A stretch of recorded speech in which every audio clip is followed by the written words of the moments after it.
Vous et tous. Bonsoir. José Brossard. Bonsoir, présente. Bonsoir José. Séverine Lacoste. Bonsoir, présente. Bonsoir Séverine. Delphine Charrier. Bonsoir à tous.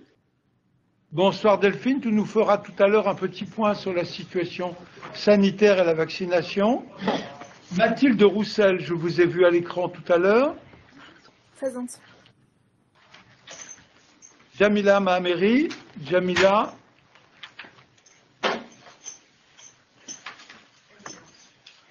Route. J'ai pas entendu.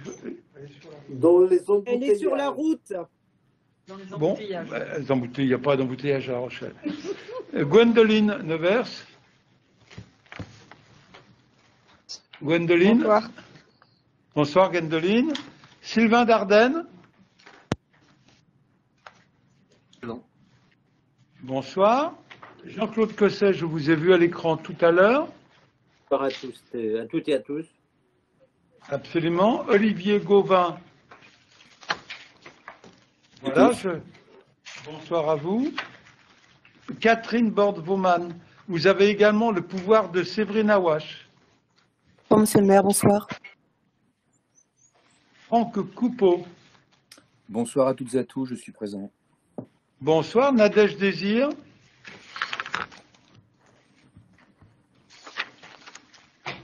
Est-ce que vous l'avez... Oui, Nadège a allumé son écran, donc elle ne doit pas être loin. Nadège, si vous nous entendez. Bon, je rebouclerai dans quelques minutes. Aya Kofi. Monsieur le maire. Bonsoir, madame. Tiffany Vrignot nous a rejoint ici. Jean-Marc Soubest nous a rejoint ici. Éric Pasquier. Éric Pasquier. Oui, bonsoir à tous et à toutes. Bonsoir, Éric. Monsieur le maire. Carole Guigard. Guijard. Carole. Je n'ai pas entendu. Elle est pas encore arrivée. Voilà. Océane Marielle. Elle avait un problème d'antivol de vélo avec Jean-Marc. Bon, pour le moment, je n'ai pas présent. Thierry Tougeron est là avec nous. Voilà. Séverine Awache a donné un pouvoir. Jo Brochet, je l'ai vu à l'écran tout à l'heure. Oui, bonsoir à toutes et tous. Bonsoir Jo. Céline Jacob. Bonsoir madame. Je reprends un ou deux qui n'ont pas répondu tout à l'heure. Thibaut Guiraud, êtes-vous en vue? À tous, présent, monsieur le maire. Ah bah voilà, impeccable. Mon ordi a planté. C'est bien. Bah écoutez, pratiquement tout le monde est là. Jamila n'est pas encore arrivée. Je suis présente, monsieur le maire. Génial, génial. Et Nadège Désir. Christophe Berthaud est arrivé. Christophe Berthaud, vous êtes arrivé? Monsieur le maire. Bonsoir, monsieur Berthaud. Voilà. Et j'ai plus que Nadège Désir à consulter. On me dit que son écran est allumé. Nadège, êtes-vous là? Bon, bah, si vous me faites signe, si à un moment donné, voilà. Mais on a bien sûr très largement le quorum. Chers collègues, je vous ai annoncé il y a quelques minutes la présence d'invités tout à fait exceptionnels. En effet, en mars 1971, il y a donc 50 ans, jour pour jour, Michel Crépeau était élu maire de La Rochelle pour un mandat qui a profondément marqué notre ville puisqu'il a été élu 28 ans. 28 ans pendant lesquels il a fait d'innombrables actions pour notre ville. Et dans la première séance du conseil municipal, eh bien, il était accompagné de 37, puisqu'à l'époque c'était 37, le conseil municipal colistier. Et je veux vous dire que je suis très ému d'avoir à nos côtés 3 de ces colistiers de l'époque, Gérard Gomez, qui est à mes côtés, Marc Coursimo, qui est présent, et Christian Favre. Si vous regardez des photos de l'époque, vous les retrouverez. Christian, qui est un syndicaliste connu de La Rochelle, était le plus jeune du conseil municipal de l'époque. C'est la raison pour laquelle vous siégez à côté du maire lors du discours de Michel Crépeau. C'est pour nous un moment fort, il y a 50 ans, jour pour jour, de savoir que notre ville a pris un chemin guidé par Michel Crépeau, puis par Maxime Bonneau. Je vais passer la parole quelques instants avant de commencer nos travaux à Gérard Gomez, mais je veux vraiment vous remercier d'avoir pris de votre temps pour honorer le conseil municipal de ce 29 mars 2021. Donc ça fait un long bail, voilà, mais vraiment un grand merci à vous trois d'avoir pris de votre temps pour venir saluer le conseil municipal d'aujourd'hui. Je vous passe la parole, Monsieur Gomez. Merci, Monsieur le maire. Il y a 50 ans, jour pour jour, La Rochelle élisait à la tête de son gouvernement municipal Maître Michel Crépeau. C'est avec beaucoup d'émotion que je me remémore cette élection, puisque avec Madame Renoir, messieurs Cartal, Pro, Rullier, Compagnon, Vinci et moi-même avons été désignés pour constituer le bureau municipal qui aimait à décrire ainsi un plan, une équipe. Nous avons œuvré ensemble en parfaite harmonie. Il avait conscience que la tâche serait ardue, mais il s'est aussitôt mis au travail pour atteindre des objectifs précis. L'amélioration nécessaire pour tendre vers une société plus juste et plus humaine, en procédant de suite aux changements nécessaires. Nous serons de cette mairie la maison municipale de tous les Rochelais. Ils seront accueillis, entendus et consultés, disait-il. C'est à cela que nous sommes attachés. Son souhait, puissions-nous tous ensemble, conseil d'administration municipale, à laquelle j'ai pleinement confiance, faire en sorte que les espoirs qui sont nés ne soient pas déçus. C'est en ce sens qu'il a travaillé jusqu'à son dernier souffle. J'emprunte à Céline une belle phrase qui lui va si bien. Cet homme-là n'a plus assez de musique dans son cœur pour faire dans sa vie. Donc il s'est éclipsé en plein travail, nous laissant abasourdis et orphelins. Nul doute que ceux qui ont la lourde tâche de lui succéder ont eu à cœur de poursuivre son œuvre. Merci, Monsieur le maire, Michel Crépeau de l'époque. Merci beaucoup. Nous ne t'avons pas oublié. D'autant plus que nous aurons aussi l'anniversaire de son décès, puisqu'il était décédé. Oui. Voilà. Donc un grand merci d'avoir pris de votre temps. Si vous avez envie de suivre nos travaux, oui, vous avez quelques places qui sont là. Vous pourrez ainsi juger si nous sommes ou pas dans des chemins qu'il avait. Vous ne porterez pas de jugement. Voilà. Merci, Monsieur le Mais maire.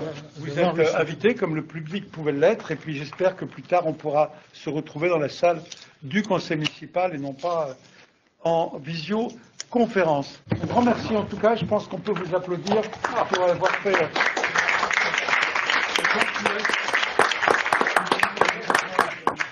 50 ans, ça passe vite. Ça passe vite, 50 ans. Hein. Ça, c'est pour les plus jeunes, hein. Voilà, qui sont là. Merci. Bon Merci à vous. Alors, je vais entrer maintenant dans les autres points d'actualité. Et comme il en est maintenant habituellement question, nous allons faire un point sur la situation sanitaire et sur les vaccinations. C'est Delphine qui va nous faire ce rapport. Bonsoir à tous. Écoutez, on est aujourd'hui en Charente-Maritime dans une situation qui est plutôt atypique, avec des chiffres à prendre avec une grande prudence, je pense, puisqu'on est sur aujourd'hui une tendance à la baisse du taux d'incidence. On va voir si ça se confirme. On est sur, on avait ce matin un taux d'incidence de 142 cas pour 100 000. La semaine précédente, on était à 148 cas et demi pour 100 000. Donc, vous voyez, c'est une légère baisse. Sur la communauté d'agglomération de La Rochelle, les chiffres sont à 146 cas pour 100 000 habitants. À prendre avec beaucoup de prudence, parce que entre le 12 et le 25 mars, on avait une augmentation du taux d'incidence de plus de 65%.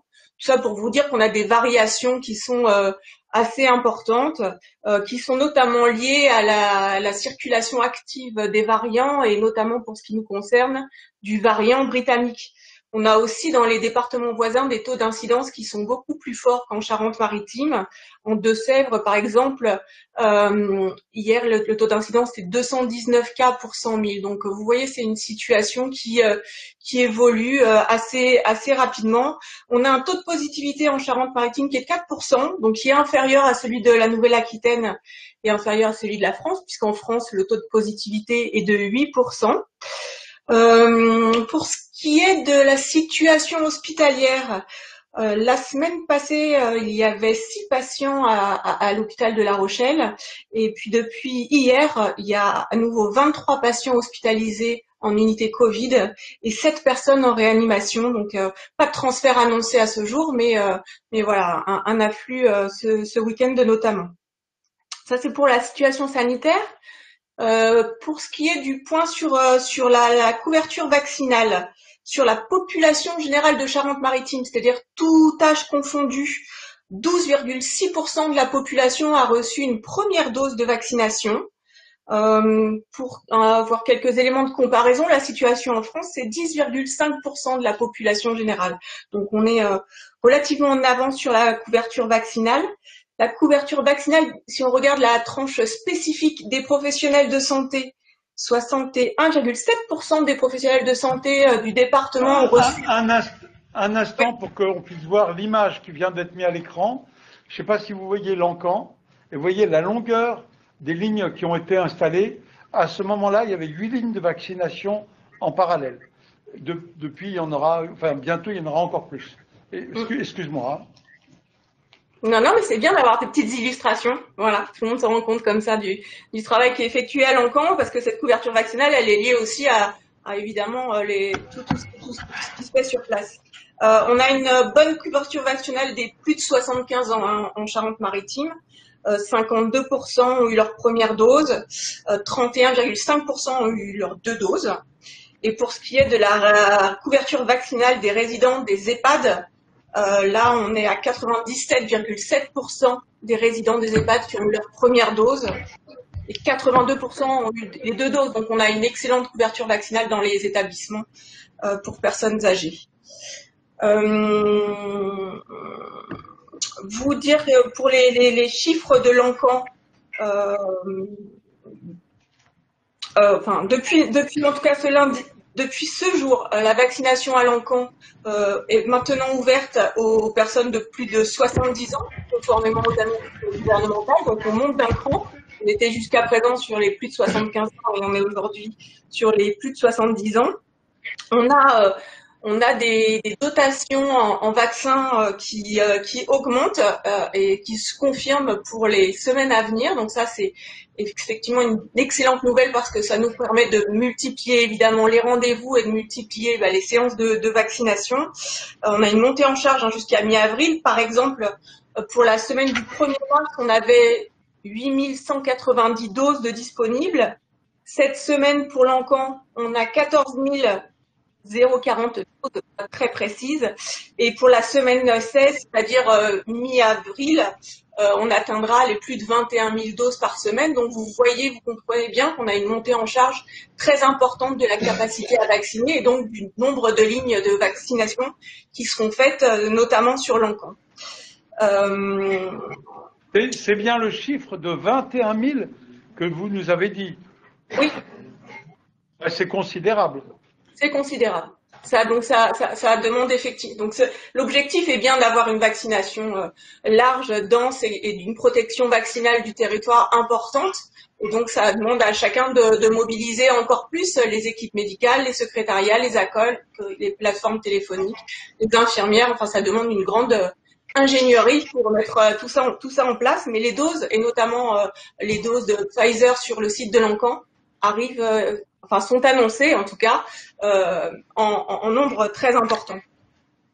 C'est la raison pour laquelle on va augmenter l'ouverture de la plateforme téléphonique. Elle va être ouverte à compter du 6 avril tous les jours de 9h à 13h et de 14h à 18h.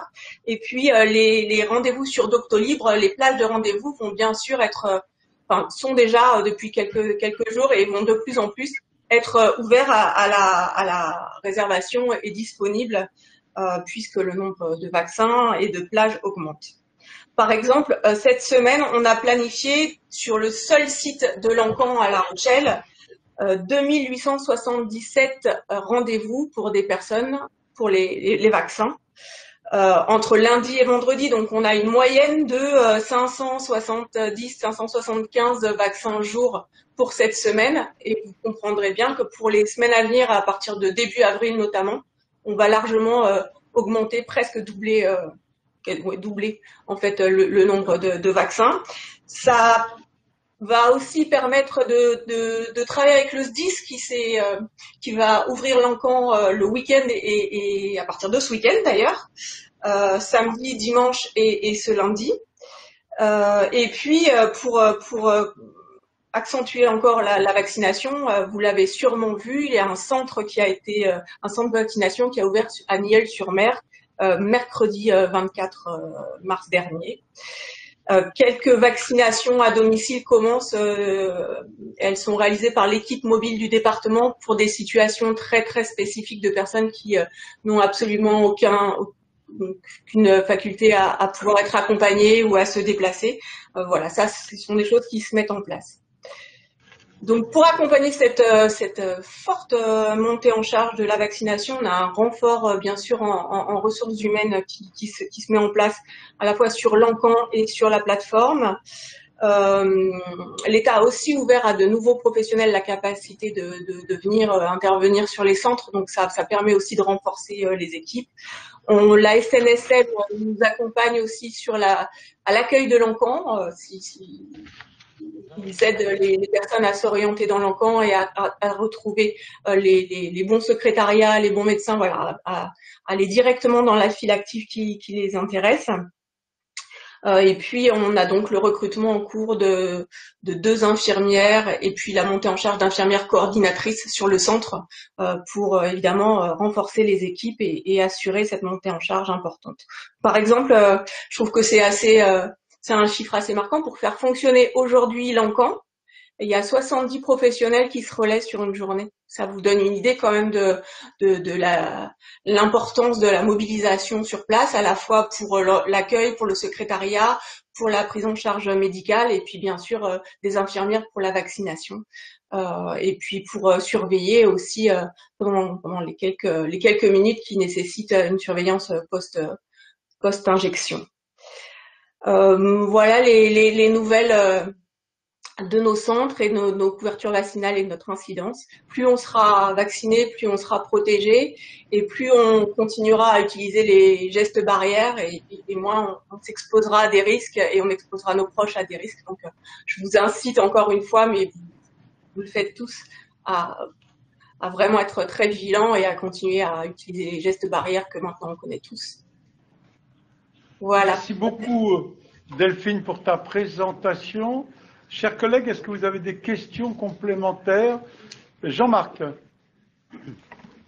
C'est bon, je peux... Vous pouvez parler. Tu vas bien. Le micro est à vos côtés, Jean-Marc. Donc vous n'avez rien à faire. Tout va bien. Merci beaucoup. D'abord, vous remercier Monsieur le maire et remercier Delphine Charrier de ces informations régulières sur la vaccination et puis sur l'évolution de l'épidémie. C'est vrai qu'on sent tous qu'il y a beaucoup d'incertitudes aujourd'hui. On le voit dans les milieux dans lesquels on travaille, où effectivement on est confronté à des cas qui se multiplient, mais sans forcément donner un pic épidémique très fulgurant. On le voit aussi aux inquiétudes qui se multiplient sur notre territoire, sur ce que sera demain. Et c'est vrai que aujourd'hui, ce qu'on fait aujourd'hui va avoir des conséquences sur le monde de demain et sur demain.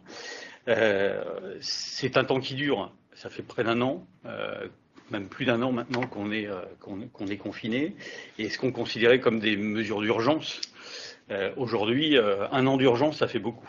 Et on a besoin, et les Rochelais ont besoin, tous les acteurs de la vie économique, culturelle, politique ont besoin que tous les élus, et je me mets dans le lot, soient vigilants sur ce qu'on fait, sur ce qui est fait à l'échelle de la ville, et qu'on soit tous très transparents sur les politiques que l'on mène. d'autant plus avec les risques d'un confinement qui peut-être qui repart. Il ne faudrait pas que le confinement démocratique suive le confinement. C'était toujours resté. Cette assemblée, et nous vous en remercions. Je trouve qu'elle impose aussi pour les équipes en place une écoute, je pense, plus importante qu'à l'ordinaire. On doit redoubler d'écoute et de vigilance sur ce qui se passe dans notre ville.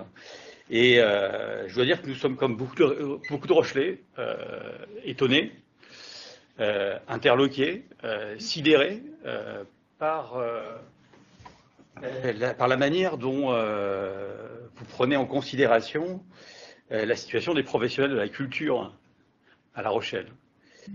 Je n'aborderai pas aujourd'hui les réunions qui se sont passées, et donc Catherine Bergui a animé l'organisation dans différents quartiers, mais je voulais parler aujourd'hui, parce que je pense que c'est un sujet à aborder, c'est la question de l'occupation de la Coursive.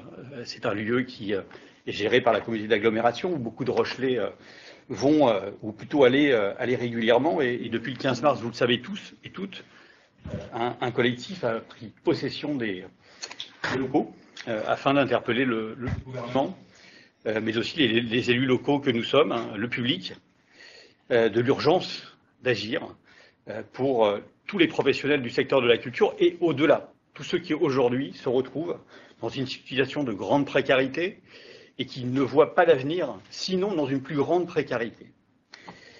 Et donc, je dois dire que nous nous interrogeons tous collectivement sur l'absence assourdissante de communication sur ce sujet de votre part. Vous êtes réjouis et nous en réjouissons aussi que Stéphane Bern soit venu à La Rochelle tourner une émission sur Toussaint Louverture, et on la regardera avec plaisir. Ça a été immédiatement relayé par les services de communication de la ville. Mais depuis 15 jours, il y a des artistes, des intermittents et des non-intermittents, des non-artistes qui occupent une salle de l'agglomération, et à aucun moment, on a entendu le président de l'agglomération, le maire de La Rochelle, l'élu à la culture de la ville, évoquer le sujet. À aucun moment, et je veux dire que chez ces professionnels, il y a un grand étonnement, à aucun moment, un élu n'est venu à leur rencontre, discuter avec eux, essayer au moins d'avoir un échange. Il y a une agora tous les jours à 13 h. Nous y sommes rendus, on a discuté. Et effectivement, c'est plus simple quand on discute de comprendre un petit peu l'étendue des problèmes. Et en plus, parce que je pense que vous étiez comme nous avertis, quand une quinzaine de structures soutenues par la ville organisent une grande manifestation où il y a je vais dire des dizaines, parce qu'on entend le Covid, si je dis des centaines, ça va faire jaser, et ça donnera une mauvaise image de cette manifestation. Mais des centaines de Rochelais ont assisté à cette manifestation sur le quai Valin. Là encore, personne, aucun représentant officiel de la ville ou de l'agglomération. Alors ce soir, moi je voudrais être rassuré, nous les élus écologistes, on voudrait être rassurés. On vous avait le 15 mai présenté un plan d'urgence pour la culture. On avait travaillé avant les élections, et après les élections, vous avez remis ce plan d'urgence pour la culture, et je pense qu'il est vraiment d'actualité. Mais ce soir, on voudrait être rassuré sur votre soutien à ces professionnels et à leurs justes revendications. Vous parlez de Michel Crépeau. Michel Crépeau, ses valeurs, c'était l'humanisme et la solidarité, entre autres. Et je pense qu'on a un devoir, au-delà de l'histoire et du passé, on a un devoir aujourd'hui de solidarité avec ceux qui font l'identité et l'attractivité de notre ville. Si ce tissu s'effondre, et aujourd'hui on pourrait parler d'une culture à deux vitesses dans notre ville, si celle qui ne bénéficie pas du soutien officiel des institutions de l'État, des collectivités locales, disparaît, c'est une bonne partie de la culture de notre ville, y compris celle informelle, qui fait aussi le plaisir des bars et des restaurants, qui va s'effondrer. Je pense qu'il est important de se montrer vigilant, mais aussi actif sur ces sujets. Moi, j'ai connu un maire qui savait monter au créneau, qui savait se battre sur des sujets importants, qui savait utiliser ses réseaux pour faire bouger les choses. Ce soir, il y a un communiqué de tous les partis de gauche, Parti Socialiste, PRG, Europe Écologie Les Verts et tous les Générations S et j'en passe, pour demander un véritable engagement du gouvernement à suspendre ces réformes, en particulier sur l'assurance chômage. Je pense qu'il faut mettre ce dossier culturel au cœur de nos politiques, au cœur de nos actions. Il n'est pas important, il est prioritaire. Merci. Merci Jean-Marc. Quelques éléments. Évidemment qu'on est informé, puisque la coursive appartient à la communauté d'agglomération et que son directeur nous avait informés. À titre personnel, il m'arrive de participer à des manifestations, mais la période que nous traversons font que je n'irai pas dans des manifestations compte tenu de la situation sur le Covid. Il y avait des acteurs dans l'espace public en période de Covid. Je dis qu'il faut faire attention et on passe nos journées à dire à tout le monde « soyez pas trop resserrés, prenez des distances » et des rassemblements dans des lieux clos ou ouverts, pour moi, ne me conviennent pas. Il y a un message au gouvernement, je l'entends. Le message « aidez-nous » me paraît légitime.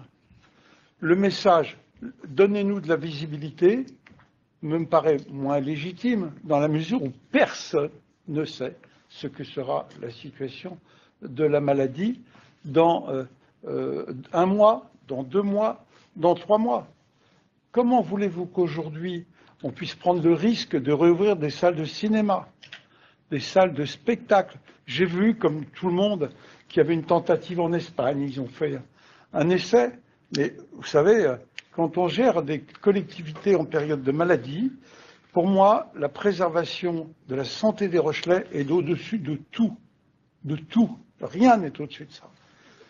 Ceux qui manifestent parfois, et je ne pense pas à ceux qui manifestent particulièrement à La Rochelle, mais j'ai vu des gens protester en disant « c'est pas normal, il faut laisser les gens libres, ils ont le droit de manifester dans l'espace public ».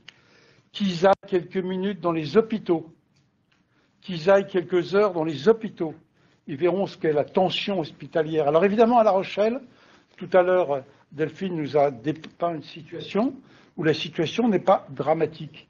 Mais bon sang, faisons tout pour que cette situation ne devienne pas dramatique. Oui, ça perturbe considérablement plein d'activités.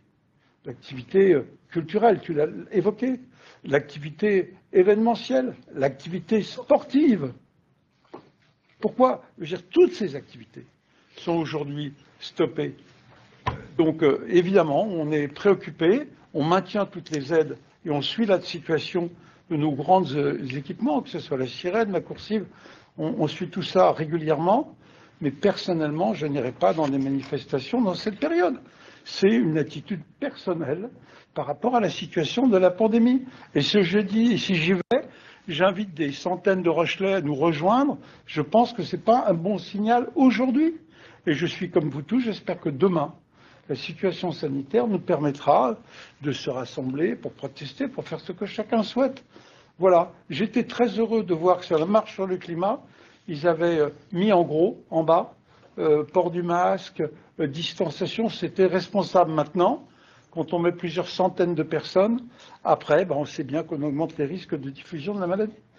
Ne pensez pas une seule seconde que nous ne soyons pas attentifs à cette situation. Nous le sommes au quotidien. Certains d'entre nous étaient dans les différents événements que vous avez abordés, mais ils étaient comme tout le monde, ils étaient masqués, ils n'ont pas cherché, entre guillemets, à se mettre en valeur. À titre personnel, je n'étais ni à la marche pour le climat, ni aux manifestations, parce qu'aujourd'hui, ma priorité absolue, enfin, je sais pas, je crois qu'il y en a qui ne se rendent pas compte de la situation hospitalière aujourd'hui en France. Et c'est pas parce qu'à La Rochelle, on n'est pas en période de crise lourde qu'il faut se dire « ah bah tout est gagné ». Non, nous sommes tous sur le fil du rasoir aujourd'hui. Nous sommes tous sur une situation où on ne sait pas si dans 15 jours, tout à l'heure Delphine nous a donné des chiffres, c'est vrai, je passe beaucoup plus de temps sur le site de la vaccination. C'est clair que je suis sensible à la fatigue des agents. Les équipes municipales, je peux vous dire, certaines infirmières font 12 heures aujourd'hui de travail. Et je pense à toute l'équipe autour de Marie Chauvet, aux équipes autour des médecins généralistes que vous connaissez bien, qui sont tous engagés. C'est vrai que j'y passe beaucoup de temps et qu'on essaye surtout de prévoir le coup d'après. C'est parce qu'en décembre, on s'est dit que Lancan est sûrement le meilleur endroit, que nous sommes déjà en train de bien vacciner à La Rochelle, alors que d'autres cherchent encore les endroits où il faut aller vacciner. Moi, je vois à Bordeaux qui cherchent entre le stade Mammut, le parc Expo, ils cherchent aujourd'hui où aller.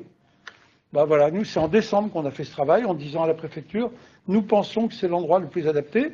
Alors le travail à faire, c'est aussi, c'est très compliqué, parce qu'on est en train de déprogrammer des événements qui dit donc emploi, travail dans l'événementiel, à des gens qui nous disent, ben voilà, mais à cette période-là, eh ben, on aurait aimé construire quelque chose, oui, mais il n'y a qu'un encan à La Rochelle aussi bien adapté à la vaccination. Et aujourd'hui, je l'ai dit à l'encan, eh bien, la priorité absolue, je pense qu'on terminera la vaccination fin juillet, 15 août. Mais je mets la question de la santé au-dessus, nous mettons, c'est pas ma décision seule, au-dessus de tout. Oui, nous sommes préoccupés par la situation de la culture. Oui, nous sommes préoccupés par la situation des acteurs du monde du sport. Quand le Stade Rochelais, au lieu de jouer avec 16 000 personnes, joue à guichet, ils étaient à l'extérieur, mais la prochaine fois, ce sera à La Rochelle, eh bien, c'est des centaines de personnes qui n'ont pas de boulot ce jour-là. C'est aussi ça. C'est plein d'activités qui souffrent aujourd'hui. Et en tout cas, sachez que nous, on suit tout ça avec beaucoup d'attention. Sur la partie culture, je ne sais pas si Catherine Benguigui veut compléter, hein, mais voilà, moi j'assume pleinement de mettre la santé par-dessus tout aujourd'hui. Madame Borgman et Monsieur Pasquier ont la parole. Oui. Madame Borgman, vous avez demandé la parole. Oui, tout à fait. Est-ce que vous m'entendez? Très bien. Très bien.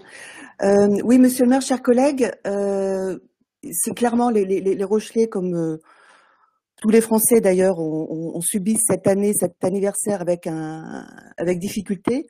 Et on retrouve des espaces de convivialité qui se remettent en place avec l'arrivée des beaux jours dans des secteurs à forte affluence, tels que le marché, le port, etc.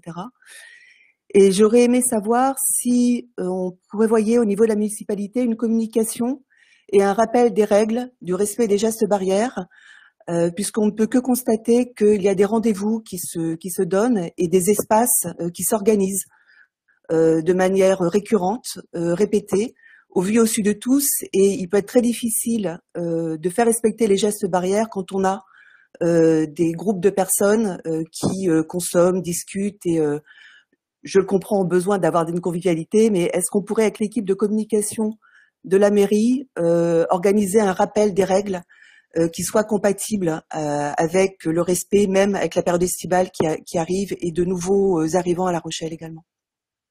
Merci. Bon, le préfet le fait de son côté, puisqu'il fait des contrôles un peu renforcés par rapport à ce qu'il faisait auparavant. Il a fait fermer un certain nombre d'établissements, interdit la vente d'alcool là où il y avait des trous de rassemblement. Mais je suis comme vous tous, je vois bien que les gens ils vont acheter un pack de bière dans la grande distribution pour le boire tous ensemble, et que de fermer quelques restaurants ne résout pas tout, évidemment. Sur le rappel des règles, moi je suis pleinement d'accord à ce qu'on fasse une relance main dans la main avec la préfecture sur le marché, le samedi notamment, surtout le samedi. Vous savez, on a mis un sens de circulation dans le marché. Alors on se fait parfois attraper, mais on a mis cela. On l'a élargi, puisqu'il va maintenant de l'Arsenal jusqu'à devant la cathédrale, enfin devant la place de Verdun. On fait au maximum. Maintenant, faire plus, ça voudrait dire, par exemple, reclôturer le marché.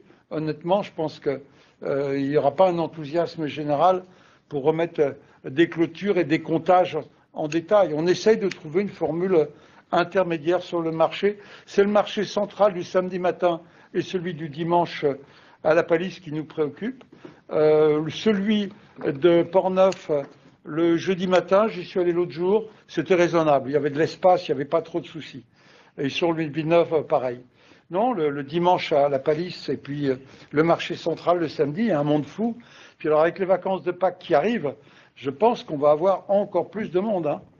Et voilà, on va voir avec la préfecture. Ce qui est vrai, c'est que dès qu'on compte les gens à l'intérieur de la halle couverte, ça fait vite des files d'attente considérables. Hein. Voilà. Mais de rappeler les gestes barrières, rappeler qu'on ne boit pas des coups en se regroupant. Moi, je n'ai pas les pouvoirs d'investigation de la police qui, effectivement, a découvert quelques lieux de rassemblement. Il y a ceux que je vois dans l'espace public, notamment sur à Valin. Et je vois bien à Valin que y a beaucoup de monde maintenant. C'est compliqué hein, comme période, vous savez. Mais oui, refaire en tout cas un message d'alerte, oui, bien sûr, je suis d'accord. Il y avait Éric Pasquier qui a demandé également la parole. Merci, monsieur le maire, et puis rebonjour à tous et à tous. Oui, monsieur le maire, je partage totalement votre souci pour la santé sanitaire. Effectivement, ça doit être l'objectif prioritaire, surtout en ce moment, vu la période difficile qui s'annonce, cette espèce de remontée, même si on connaît un petit retour en arrière chez nous, mais c'est vrai que ayant des proches dans la région parisienne, je suis sensible effectivement à ce souci sanitaire. Après, il se trouve que moi, de par mes fonctions, je suis au contact des personnes qui occupent la coursive. Je les vois tous les jours, puisqu'il faut qu'on assure une permanence 24 heures sur 24 pour bien être soucieux de leur sécurité et aussi vraiment voir qu'ils respectent bien les conditions sanitaires qu'on leur a données. Ils ont eu des consignes strictes et ils les conservent bien.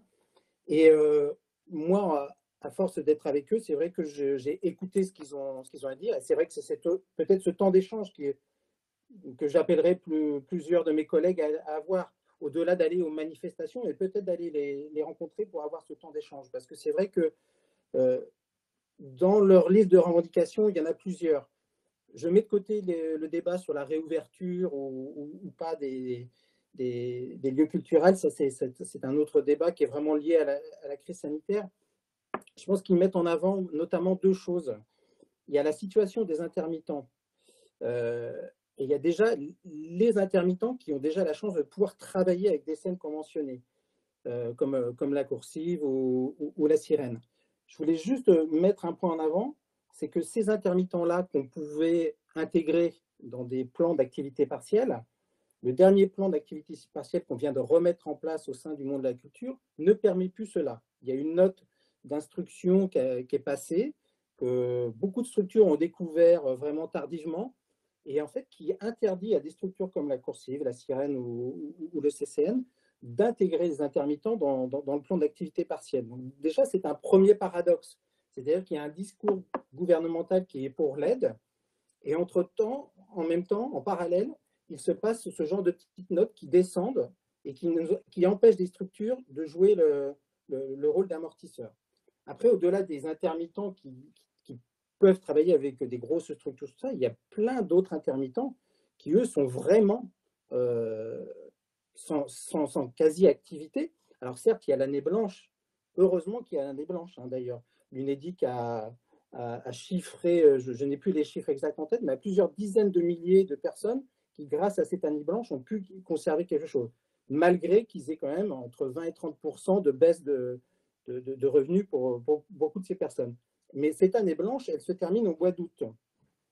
Et même, et souhaitons-le, parce que je suis comme vous, monsieur le maire, j'ai envie de retourner au cinéma, j'ai envie de retourner au théâtre, j'ai envie de retourner au stade, d'espérer que le stade Rochelet sera en finale pour gagner ce championnat. Mais si cette année blanche n'est pas renouvelée fin août, et malgré le fait qu'il y aurait peut-être hypothétiquement des manifestations culturelles qui auraient, la situation des intermittents serait très difficile. Pourquoi? Parce qu'il y aura un embouteillage de manifestations et en fait, beaucoup seraient amenés à perdre leur statut. Donc ça, c'est vraiment le point central, l'année blanche, la reconduction de l'année blanche pour les intermittents. Je pense que c'est quelque chose de très important. Et dernier point, c'est vrai qu'il parle de l'assurance chômage. Et c'est vrai qu'en discutant avec beaucoup de personnes, beaucoup n'arrivent pas à comprendre cette histoire de l'assurance chômage. Dans le domaine de la culture, Jean-Marc l'a déjà dit, il n'y a pas que des intermittents. Il y a aussi beaucoup d'autres personnes qui ont d'autres statuts. il peut y avoir des auto-entrepreneurs, il peut y avoir des scénographes, des personnes comme ça. Et tout cela, avec la réforme qui s'annonce, et notamment le petit volet qui risquerait de prendre position dès le 1er juillet. Donc, c'est juste la réforme du calcul de l'allocation qui prendrait. Beaucoup de ces personnes-là pourraient perdre encore plus de revenus, en fait. Selon l'Unédic, par exemple, si au 1er juillet, cette réforme du calcul de l'allocation passe, environ 800 000 personnes perdraient de revenus. Donc, vraiment, il faut vraiment dès maintenant, qu'on se préoccupe. Effectivement, il y a la situation sanitaire et la priorité, c'est de se battre. Mais dès maintenant, il faut qu'on se préoccupe du sortie de cette crise sanitaire, car il y a des personnes qui vont être en difficulté. Les collectivités locales font beaucoup d'efforts. L'agglo, la ville font beaucoup d'efforts. Je citerai pêle-mêle les aides aux étudiants, le Lab de l'emploi, au CCAS, on travaille sur un revenu minimum pour les jeunes. Je trouve qu'on vit une situation paradoxale. Il ne faudrait pas que tous ces efforts que nos collectivités locales font soient mis à mal par des décisions gouvernementales. Voilà. Et j'aimerais bien qu'on puisse se positionner là-dessus, tout ce qu'on est. Merci de votre attention. Merci Éric de ton intervention. Moi, je n'ai aucun souci pour relayer des demandes auprès du gouvernement. Je n'ai aucun problème de cette nature. Mais il est vrai que notre enjeu pour nous, c'est de continuer à faire vivre nos structures parce que ce sont elles qui vont redistribuer, entre guillemets, des moyens vis-à-vis des artistes. Donc, on va aussi agir pour l'été prochain, comme on l'a fait l'été dernier, sur les quartiers de La Rochelle, pour qu'il y ait des pratiques culturelles dans les quartiers. Tout ça, on le prépare. Mais par contre, voilà, moi, je n'irai pas manifester pour dire il faut rouvrir prochainement, maintenant. Oui, on a tous besoin de culture, oui, on a tous besoin de plus de liberté. Je boude d'impatience comme beaucoup, mais mon devoir, c'est de ne pas l'exprimer. Et mon devoir, c'est de tout faire pour la santé des habitants de notre territoire. Voilà, je passe plus de temps, je vous dis, au centre de vaccination. Et moi, je pourrais, entre guillemets, envoyer des critiques dans l'autre sens, mais je ne le ferai pas. Parce que je pense que sur les questions de santé, on doit être pleinement rassemblés. Oui, madame ? Oui, merci de me laisser la parole. Juste parce que j'ai l'impression... Je vous ai dit, vous l'aurez toujours, madame. Juste parce que j'ai l'impression qu'il y a une incompréhension. Ce que dit le mouvement Occupons la coursive, mais toutes les scènes qui sont occupées aujourd'hui en France, c'est elles ne seront pas réouvertes si l'assurance chômage, la réforme de l'assurance chômage est votée. C'est ça. Enfin, il faut quand même... Vous emmenez sur un autre débat. Non, mais pas le mien aujourd'hui. Alors, ceux qui sont élus nationaux doivent porter ces débats-là. Voilà, moi vous venez de dire que vous pouviez aussi relayer des propositions au gouvernement. Ça fait partie des messages et je pense que vous pourriez aller les rencontrer en petite délégation sans qu'il y ait, en respectant bien les gestes barrières, au-delà, enfin pas, on vous demande... Maintenant il fait bon, on peut se voir dehors, c'est mieux. Vous pouvez aller sur le parvis de la coursive pour les rencontrer et comprendre leurs revendications et potentiellement les relayer au gouvernement parce que je pense que c'est ça le message qu'ils attendent. C'est aussi un positionnement des villes qui sont dépendantes de certains statuts.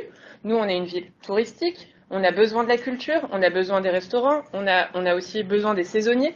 Et cette assurance chômage, on l'avait vu, souvenez-vous, lors du vote sur le rapport sur le tourisme à La Rochelle.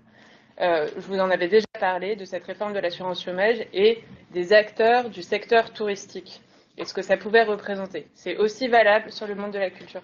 Donc c'est ça en fait qu'on vous demande. Mais je l'entends très bien.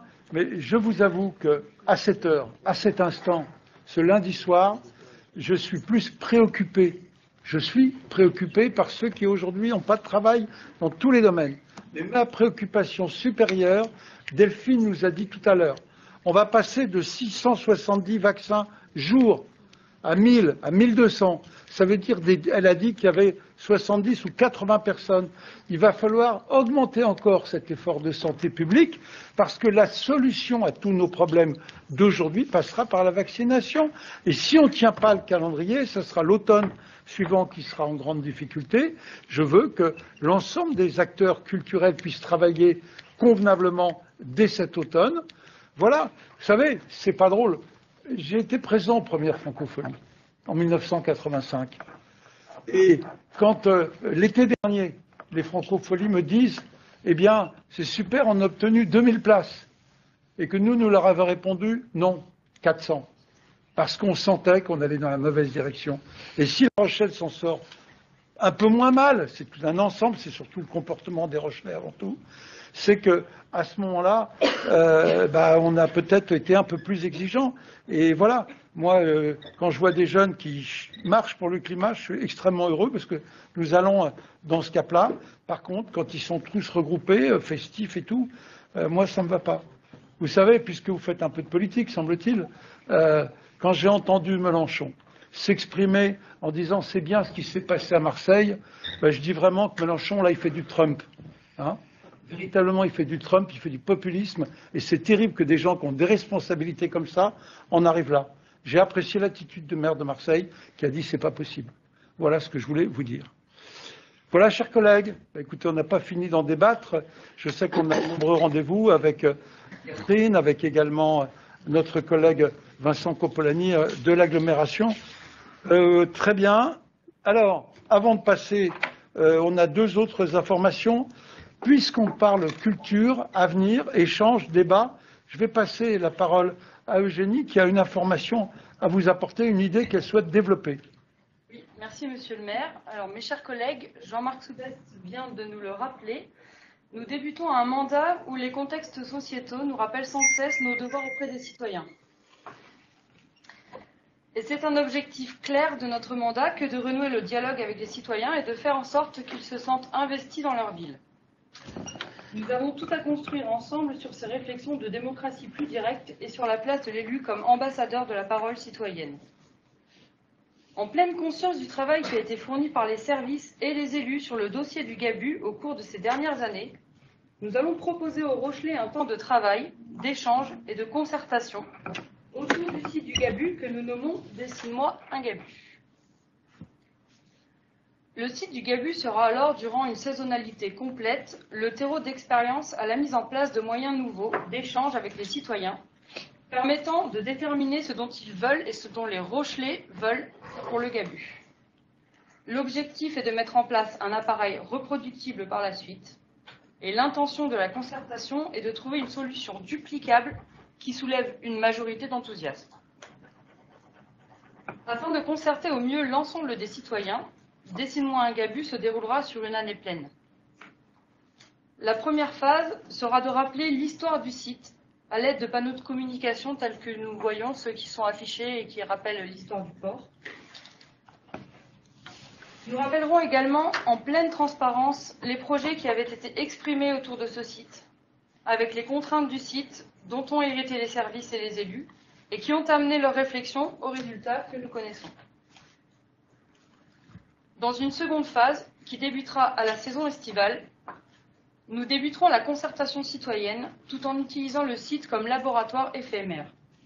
Ce processus d'expérimentation est réalisé dans d'autres villes en France avec lesquelles nous allons échanger et nous ferons des retours d'expérience. Et cela toujours dans l'objectif de créer l'appareil reproductible par la suite pour notre territoire.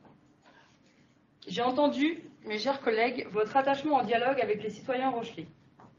Le site du Gabu est une formidable opportunité de travailler cet échange afin de créer un site qui rassemble et qui ressemble au Rochelais. Et je me tiens bien sûr à votre disposition pour que nous échangions sur ce sujet par la suite. Je vous remercie. Merci beaucoup Eugénie. Rappelons-nous qu'il n'y a encore pas si longtemps que ça, le Gabu était un lieu sur lequel il y avait quelques voitures qui stationnaient et qu'une équipe municipale courageuse a décidé de nettoyer, entre guillemets, pour permettre de faire apparaître des perspectives nouvelles. C'est ce travail que nous vous proposons de continuer. Merci beaucoup, Eugénie. Oui, Martine Madeleine. Martine Madeleine. Bonsoir à tous. Donc, je te remercie, Eugénie, pour cette volonté de mettre en place cette démarche de démocratie participative. Cette consultation citoyenne devrait permettre aux jeunes de s'approprier ce lieu, d'en faire un lieu de culture, de sport et de différentes actions. Et donc, écoutez, les services de la jeunesse seront aux côtés de ces projets que les jeunes porteront pour en faire un lieu particulier d'expression dans ce cadre magnifique. Merci beaucoup, Martine. D'autres interventions, chers collègues? Oui, Jean-Marc. Juste pour saluer l'initiative, parce que je pense qu'effectivement, nous, dans notre programme des municipales, on a dit redessinons nos quartiers. Donc évidemment, je pense qu'on peut que saluer l'initiative de redessiner le Gabu, parce qu'effectivement, je pense que les contraintes qui ont amené au précédent projet, ont finalement montré que ça pouvait pas se faire, que c'était compliqué que ça se fasse dans les conditions que le projet que le schéma, le modèle préconisé, et que c'est important d'associer, parce que c'est un lieu vraiment de tous les Rochelais, mais pas seulement. C'est aussi un lieu où il y a beaucoup d'habitants de l'agglomération qui viennent, et je pense que c'est important aussi non pas d'en faire un projet d'agglomération, mais voilà, que au moins les jeunes, à travers les lycées, à travers l'université, soient vraiment associés pleinement à ce lieu qu'ils ont adopté et qu'ils font vivre. Nous partageons tout cela. Merci, chers collègues. Nadège Désir demande la parole. Nadège Désir. Nadège Désir, vous avez la parole. Merci beaucoup, Monsieur le maire. Je voudrais aussi saluer l'initiative parce que notre président du cercle, Michel Crépeau, l'avait évoqué dans un article qui a paru il n'y a pas longtemps. Et nous saluons cette initiative et j'espère que les Rochelais s'empareront du sujet et pourront vraiment apporter leur pierre à l'édifice. Donc, merci beaucoup, vraiment. Merci, Nadège Désir. Eugénie, vous faites l'unanimité. Donc, voilà. Vous n'auriez pas le masque, on vous verrait rougir peut-être. Oui, je vous en prie, monsieur Tougeron. C'est bon, le son marche automatiquement. Les élus de renouveau sont partants pour cette idée. C'est une très bonne idée. On rappellera quand même qu'il y a eu un temps de concertation où il y a une enquête publique qui a relevé beaucoup de remarques des personnes qui habitent dans le quartier du Gabu, donc il serait peut-être important d'en tenir compte. Et pour parler aussi de l'inquiétude des Rochelais, on voudrait attirer l'attention sur le pont de Tadon, qui est un sujet extrêmement complexe, qui mérite une attention toute particulière, surtout après tant d'années. Merci beaucoup. Donc, Eugénie, là, vraiment, sans faute absolue. Oui, Catherine Leonidas. Alors, moi, je voudrais revenir sur la proposition, notamment de Jean-Marc, de concerter les jeunes. Je pense que cet été, ce que nous allons proposer en matière d'animation sportive va attirer la jeunesse. Du moins, on va tout faire pour, et qu'à cette occasion, ils auront le devoir presque de participer aux enquêtes, aux dessine-moi un Gabu qu'on va leur proposer. Et je suis d'accord qu'il y a des gens de toute l'agglomération qui viennent, et pas seulement des jeunes. Et que toujours à travers les animations que l'on va proposer sur ce site, qu'on est en train de travailler, on aura forcément des gens de l'agglomération qui viendront également et qui pourront donner leur avis sur le processus développé par Eugénie. Merci Catherine. À partir de quand les équipements sportifs arriveront sur le site ? Alors, on est en train de travailler là de façon... on essaie d'être efficace. On a un souci avec le sol. Parce que le sol ne permet pas tout ce qu'on souhaiterait en matière d'activité sportive. Vous n'allez pas nous mettre une pelouse hybride, là? Non, pas du tout, pas du tout. Alors, on peut mettre du sable. Ah, ça va être un peu compliqué, mais on est en train de travailler pour le sable. D'accord. Parce qu'il en faudrait peut-être des tonnes et des tonnes. Grave, oui. Voilà. Et juillet-août le Gabu sera équipé, on va dire. Et par contre, on pense proposer des animations tous les jours, des temps encadrés en quelque sorte, entre le 15 juillet et le 15 août, parce que nous aurons une problématique forte de gardiennage des équipements. Parce qu'on va mettre, par exemple, des paniers de basket 3-3 avec des sols spécifiques. Et ça, il faut les gardienner, il faut les garder parce qu'on ne peut pas les laisser. Tu connais un marchand de cognac qui ne peut pas les garder? On va lui proposer un contrat jeune. Non, voilà, on a des... Mais juillet-août, et puis un temps fort sur 15 juillet et 15 août. Voilà. Merci beaucoup, Madame Leonidas. Écoutez, merci de ce soutien unanime. Alors, j'ai deux informations à vous donner. La première, c'est l'adoption des procès-verbaux des séances du 16 novembre et du 14 décembre. Y a-t-il des questions particulières? Je n'en vois pas. Les élus sont invités à signer au secrétariat général des feuilles d'émargement correspondantes. Voilà. Et par ailleurs, en termes de ressources humaines, j'ai une information. Après le départ de M. Franck Laherrère, qui a fait un travail formidable au sein de notre communauté d'agglomération, et dans le cadre d'une mutualisation, et notre direction générale des services a proposé que Madame Céline Variot, à hauteur de 15%, et Céline, 15% de Céline, je ne sais pas dans quel sens, hein, voilà, puisse 15% de son temps, vous avez tous compris, puisse assurer la coordination des services commande publique, affaires juridiques et administration générale, et que Mme France Ruot, à hauteur de 30%, puisse assurer des coordinations dans le secteur culturel, bien sûr, la médiathèque Michel Crépeau, le conservatoire de musique et de danse, des équipements sportifs et le suivi de la coursive et de la sirène.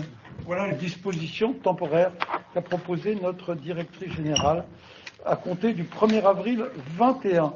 Voilà, j'ai terminé sur les points d'information. Et Madame Léonida, je vais vous passer la parole pour les modalités exceptionnelles d'organisation des séances municipales à distance, modification de la délibération du 14 décembre. Voilà, merci Monsieur le maire. Effectivement, il s'agit d'une délibération qui nous autorise à utiliser dans un avenir très très proche la salle du conseil municipal, puisqu'elle est équipée et qu'elle garantit les mêmes conditions de retransmission qu'ici. Donc il faut qu'on modifie la délibération du 14 décembre 2020 et dès que nous pourrons, nous nous transporterons dans la salle. C'est un grand bonheur que vous nous annoncez. Oui, on aurait aimé même avant, mais voilà. Donc si vous acceptez cette délibération, prochainement nous pourrons utiliser le conseil municipal dans les conditions. Dans l'hôtel de ville. Oui. Dans l'hôtel de ville, mais dans les conditions restreintes, tant qu'il y a l'urgence sanitaire. Bien sûr, pas dans les conditions standards, non, évidemment. Voilà. Chers collègues, je mets cette délibération au vote. Qui souhaite s'abstenir? Qui souhaite voter contre? Donc cette délibération est donc adoptée. Monsieur Thibaut Guiraud, vous avez les taux d'imposition 2021 à nous proposer. Maire, chers collègues, donc du fait de la réforme fiscale supprimant la taxe d'habitation sur les résidences principales, il n'appartient plus au conseil municipal de voter le taux de la taxe d'habitation pour compenser les pertes de recettes. Donc la commune reçoit dès 2021 la part départementale de la taxe foncière sur les propriétés bâties. Donc nous allons avoir un taux qui va être décomposé en un taux lié à la taxe 2020 sur la part départementale et l'autre taux sur la part communale. Si on poule les deux, c'est-à-dire si on fait la somme des deux, le taux reste inchangé. Donc après avis de la commission compétente, il est proposé au conseil municipal de fixer les taux d'imposition et de contribution directe pour l'année 2020 comme suit. La taxe foncière sur les propriétés bâties, 54,42%, donc décomposée avec la part départementale plus la part communale, et la taxe foncière sur les propriétés non bâties qui reste inchangée à hauteur de 54,85%. Voilà, il nous est proposé d'adopter ces taux d'imposition.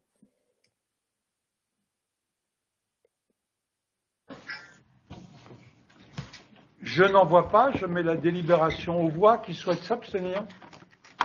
Qui souhaite voter contre? Cette délibération est donc adoptée, je vous remercie. Musée maritime, Madame Spano, adhésion des associations professionnelles des musées. C'est en anglais en plus. Monsieur le maire, il s'agit de l'ICOM, International Council of Museums, qui est une association et une organisation non gouvernementale qui établit des normes professionnelles et éthiques pour les activités des musées. En tant que forum d'experts, il formule des recommandations sur les questions liées au patrimoine culturel. Il promet le renforcement des capacités professionnelles et fait progresser la connaissance dans les domaines. L'ICOM est les porte-parole des professionnels des musées sur la scène internationale et sensibilise le grand public à la culture par le biais des réseaux mondiaux et des programmes de coopération. Il organise pour les professionnels des formations pertinentes sur les grands enjeux des musées. L'ICOM est la seule organisation internationale dans le domaine des musées. Sa cotisation s'élève à 620 €. Et dans ces conditions, donc en accord avec la commission compétente, il est proposé au conseil municipal d'autoriser les musées maritimes de La Rochelle à adhérer à cette association professionnelle parce qu'il n'avait pas encore pris son adhésion. Merci beaucoup Anna Maria. C'est une cotisation d'un montant très raisonnable, j'ai vu dans la délibération. Chers collègues, y a-t-il des questions particulières? Je n'en vois pas, donc qui souhaitent s'abstenir, qui souhaitent voter contre, elle est donc adoptée. Monsieur Guégaud, vous avez de nombreuses délibérations. La première, c'est pour le basket et le stade Rochelet. Je vous laisse présenter la délibération. Merci, monsieur le maire. Oui, en début de séance, nous parlions des difficultés économiques occasionnées par la crise sanitaire. Par délibération du 16 novembre 2020, chers collègues, nous avions décidé d'exonérer du paiement de leurs redevances les occupants et utilisateurs de bâtiments municipaux exerçant une activité économique, donc pour la période du 30 octobre 2020 jusqu'à la prochaine réouverture. Nous parlions d'activités stoppées, il en est de même pour le Stade Rochelet, donc il vous est proposé d'exonérer également la SAS Stade Rochelet et Stade Rochelet Basket du paiement des redevances d'occupation, donc du stade Marcel de Flandre et du gymnase Gaston Neveur. Voilà. Merci. On ne fait pas payer les grands clubs, enfin les clubs d'ailleurs, mais ceux qui payent parce qu'ils ont des recettes, quand ils n'ont pas de recettes, on ne fait pas payer. Pas de billetterie, pas de vente de produits. Pas de recettes, on ne peut pas leur faire payer quelque chose. Monsieur Coupeau et Monsieur Cossé demandent la parole. Oui, Monsieur Coupeau et Monsieur Cossé, je vous en prie. Monsieur Coupeau d'abord. Normalement c'est le plus ancien, mais je vais prendre la parole. Monsieur l'adjoint au maire, pouvez-vous nous donner juste le montant de la ligne budgétaire que cela représente, s'il vous plaît? Alors, je peux vous donner le montant de la ligne budgétaire qui représente l'ensemble des conventions. On en est sur 85 000 € à peu près par mois d'exonération pour l'ensemble. Et plus précisément, ce qui concerne le stade, c'est 13 000 € et Gaston Neveur, c'est 10 000 € par an, sachant que cette salle sert aussi à des associations, sert aussi aux collèges et des écoles. Aux scolaires. Merci, Monsieur Guégaud. Je vous en prie. Merci, Monsieur Cossé. Oui, Monsieur le maire, mes chers collègues, c'était tout simplement pour dire que je ne participerai pas au vote parce que je suis membre de la SAS Stade Rochelet. C'est noté, c'est enregistré. Donc, chers collègues, y a-t-il des votes contre? Y a-t-il des abstentions?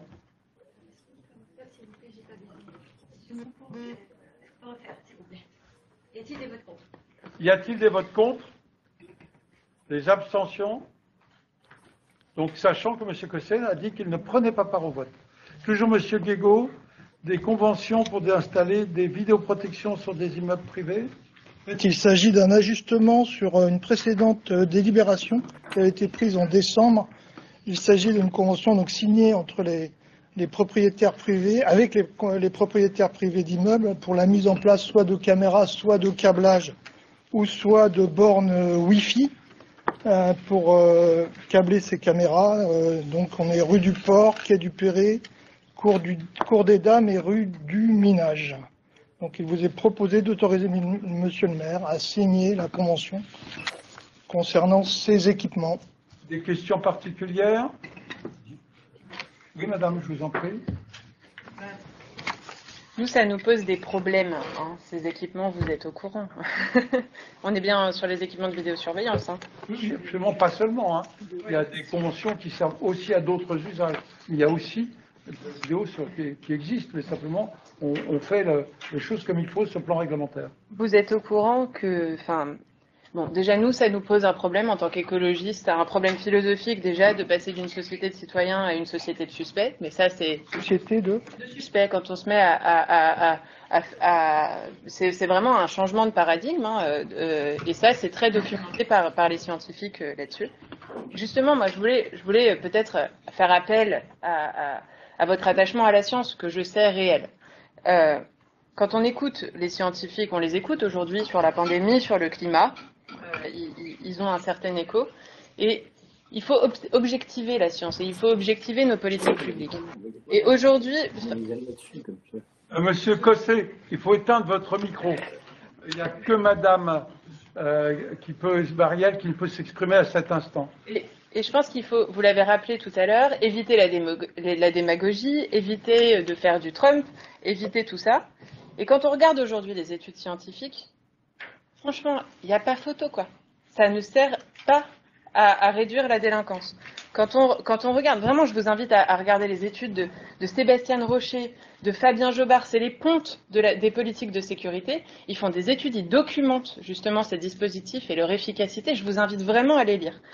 Et parce qu'on ne voit aujourd'hui aucune corrélation démontrée, ni pour la prévention, ni pour la dissuasion, ça n'a aucun impact avec le niveau de délinquance.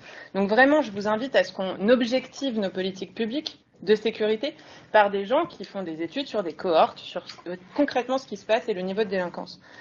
De plus, ce sont des dispositifs très coûteux. Donc, nous, ça nous pose un problème aussi de pragmatisme, d'efficacité de l'argent public qu'on investit dans les politiques.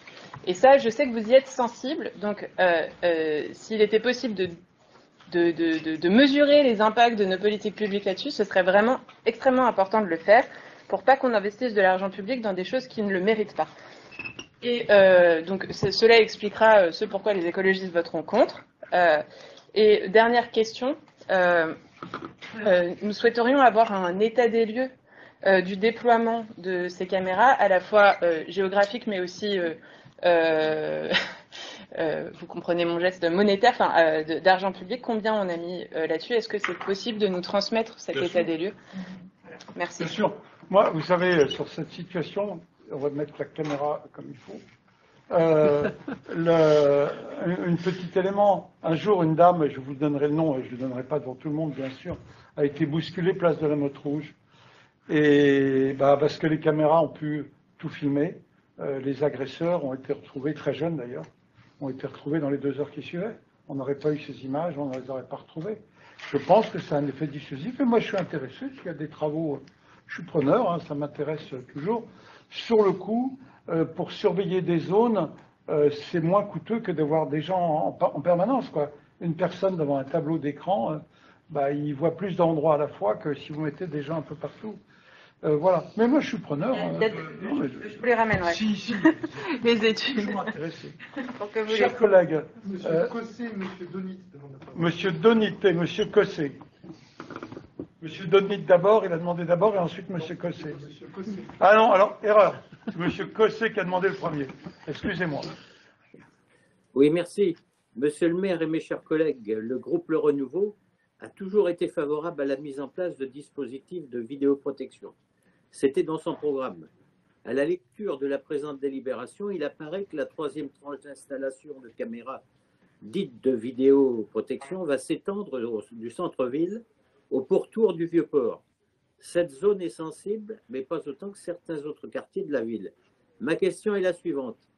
Envisagez-vous dans un proche avenir de placer des dispositifs semblables dans les quartiers de Port-Neuf, Mireuil et Villeneuve-les-Salines, où les forces de police interviennent quotidiennement pour y constater diverses infractions, et notamment celles relatives à la législation des stupéfiants?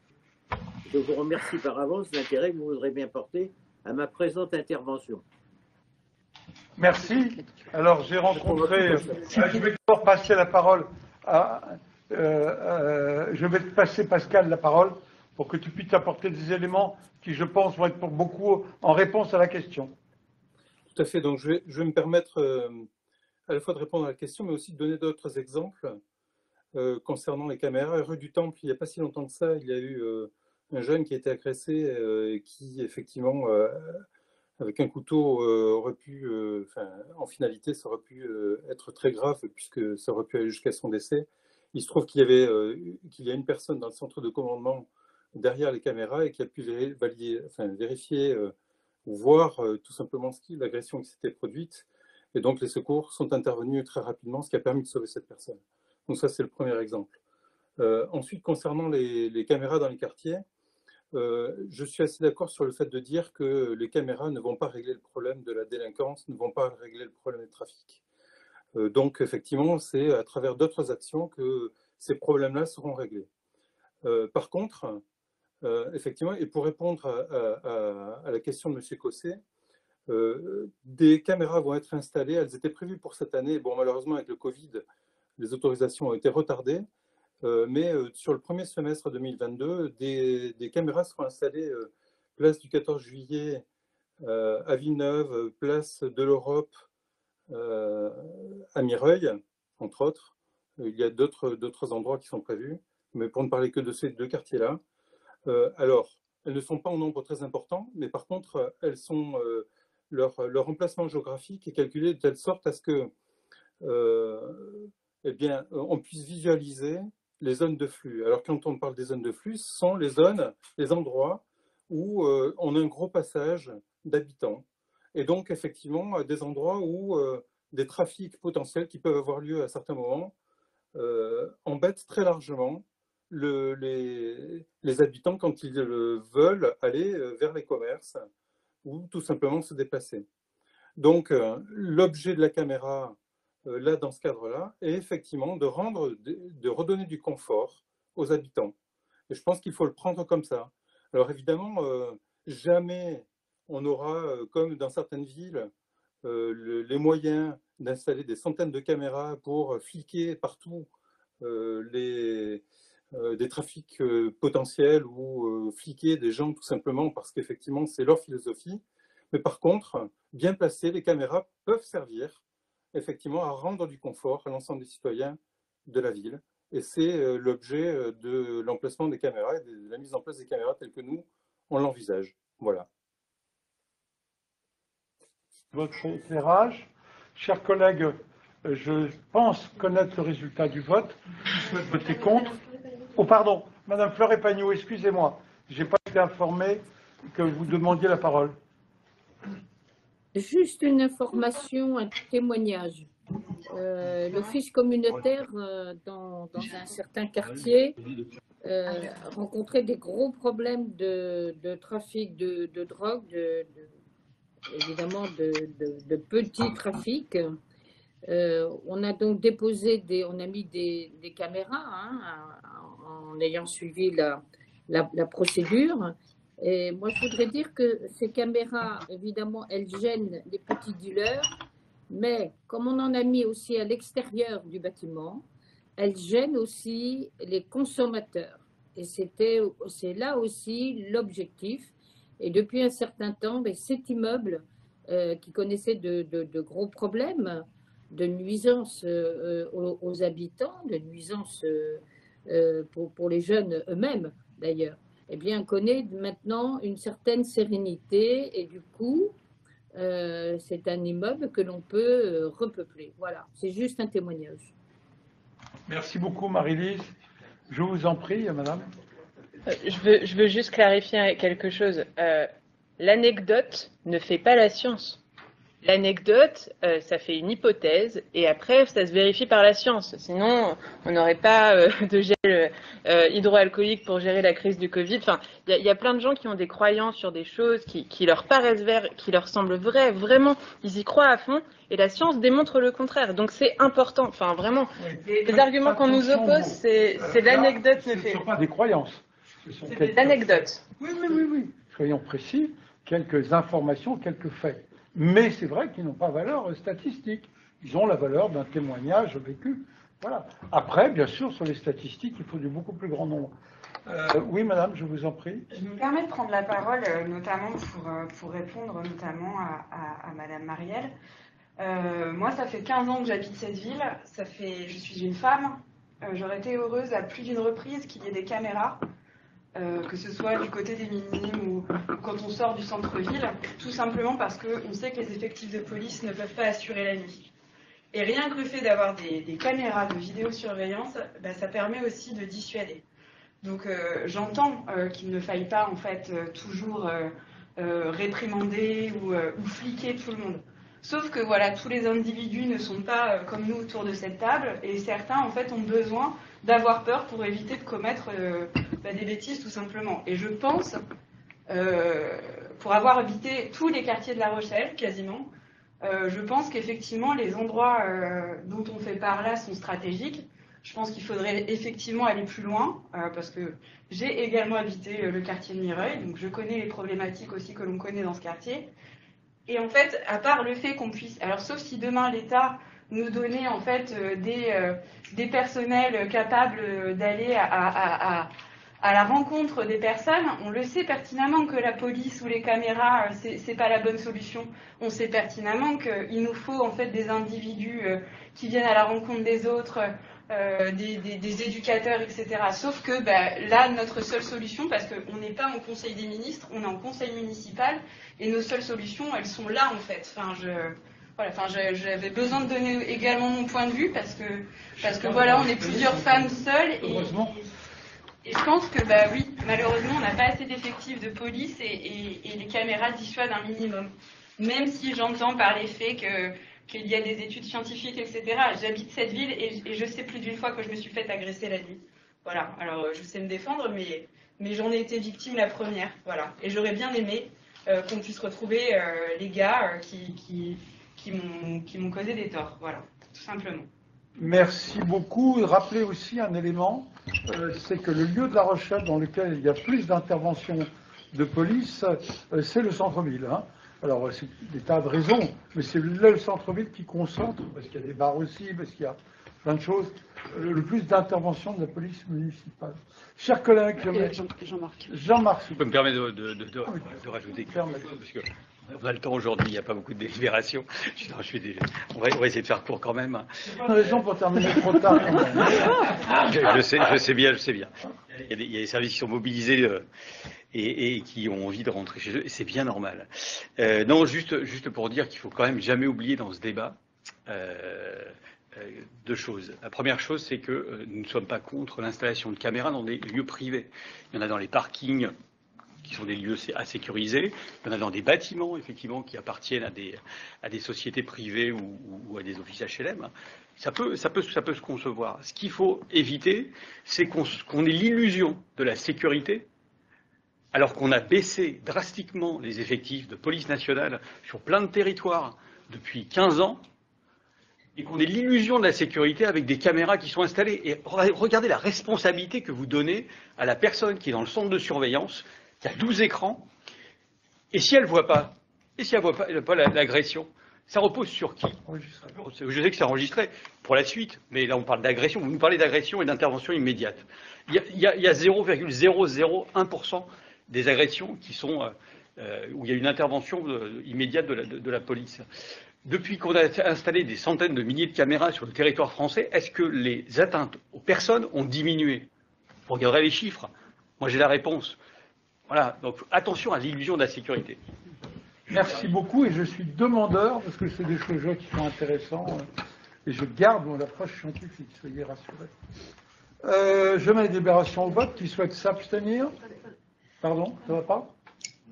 Non, c'est bon, pardon, allez-y. C'est bon, pardon. Alors, je recommence. Qui souhaite s'abstenir? Qui souhaite voter contre?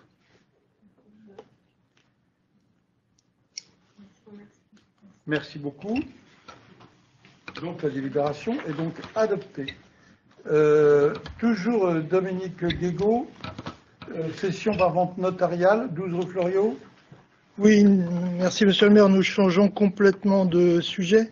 Nous entrons dans les délibérations concernant les services immobiliers. L'avis des propriétaires d'un petit immeuble rue Fleuriot, un ancien logement du gardien du musée. Puis il a été occupé par le CDIJ jusqu'au relogement de cette association en 2020. Donc ce logement fait partie du domaine privé de la commune. Il a une surface de 170 mètres carrés sur 4 niveaux. Ça peut sembler beaucoup, mais en fait avec une distribution intérieure assez compliquée et qui suppose des gros travaux de réaménagement à la personne qui va le racheter. Donc la structure du bâti semble saine, mais l'intérieur est assez dégradé. Dis-moi ça si tu veux le vendre. Ça reste entre nous, monsieur le maire. Il a été identifié comme cessible dans le schéma directeur immobilier, et parce qu'il n'est pas adapté tout simplement aux besoins de la collectivité en termes d'accessibilité et puis d'accueil au public.